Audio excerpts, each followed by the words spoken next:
Hello everyone. दोस्तों, हो सकता है आने वाले कुछ सालों में एयरक्राफ्ट्स कुछ इस तरह दिखेंगे। फ्लाइंग भी नामक एरोप्लेन, जो कि एक प्रोटोटाइप है, ने सफलतापूर्वक अपनी प्रथम परीक्षण उड़ान जर्मनी में भरी है।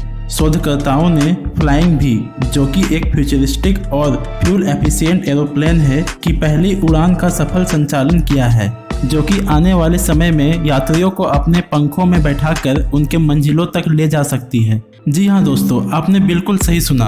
फ्लाइंग वी एरोप्लेन के यूनिक डिजाइन में पैसेंजर्स की केबिन, कार्गो एरिया और फ्यूल टैंक इसके विंग्स यानी पंखों में होगी। और एक्सपर्ट्स को उम्मीद है कि इस प्लेन की एरोडायनामिक शेप के कारण यह आज के विमानों की तुलना में फ्यूल की कंजप्शन 20% तक कम करेगी, यानी यह फ्यूल एफिशिएंट भी होगी।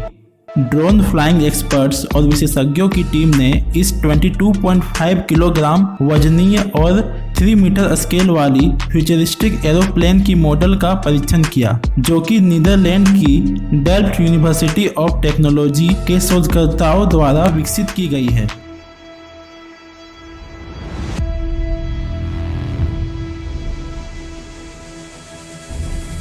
I'm ready. Are you ready, Albert? Yes, we are ready.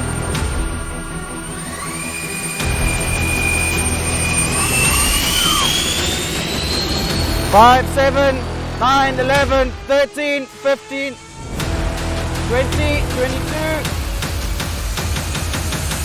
In the air.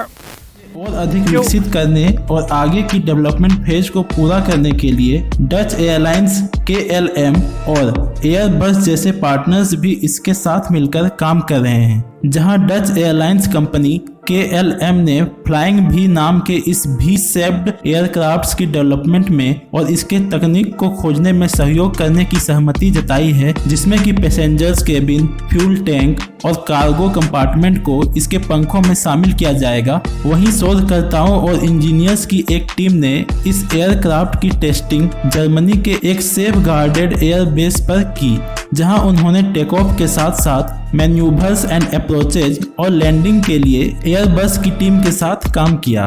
Delft university of technology के एरोस्पेस इंजीनियरिंग के फैकल्टी रुएल्फ बोस, जो कि वहां असिस्टेंट प्रोफेसर हैं और इस प्रोजेक्ट को लीड कर रहे हैं, उन्होंने कहा कि उनकी एक चिंता यह थी कि एयरक्राफ्ट को टेक ऑफ करवाने में कुछ कठिनाइयां हो सकती है, क्योंकि प्रीवियस कैलकुलेशन से लग रहा था कि रोटेशन एक इशू हो सकती है।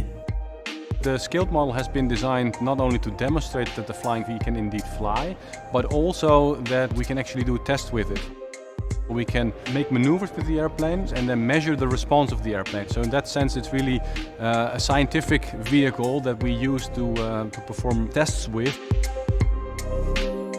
टीम ने इस समस्या को रोकने के लिए स्केल किए गए इस फ्लाइट मॉडल को ऑप्टिमाइज किया और उड़ान के अनुकूल बनाया, लेकिन अभी भी इसे चेक करने के लिए उड़ान भरने की आवश्यकता थी। तो रिमोट के द्वारा एयरक्राफ्ट को कंट्रोल करते हुए शोधकर्ताओं ने 80 किलोमीटर प्रति आवर की गति से उड़ान भरी, यानी टेक ऑफ की, और रोटेशन भी आसानी से किया गया था, जबकि एयरक्राफ्ट की फ्लाइट स्पीड, एंगल्स और थ्रस्ट जैसा पहले प्रिडिक्ट की गई थी उसी के अनुसार थी। One particular feature of this plane that's very unconventional. If we are exceeding a certain angle of attack, then there's a sudden nose-up pitching moment. So it's becoming unstable. Yes, get some throttle. Yeah. Right side, yes. Yes, left side also.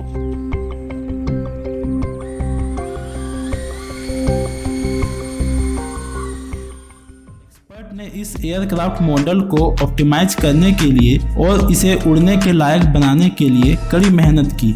Telemetry में सुधार करने के लिए team को aircraft के centre of gravity और इसके antenna को एडजस्ट करना पड़ा।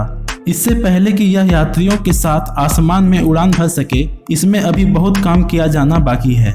शोधकर्ताओं ने यह बताया कि टेस्ट फ्लाइट से यह पता चला कि एयरक्राफ्ट की करंट डिजाइन बहुत ज़्यादा डच रोल अलाउ करती है, जिसके कारण थोड़ी रफ लैंडिंग यानी कि उबड़ खाबड़ लैंडिंग हुई है।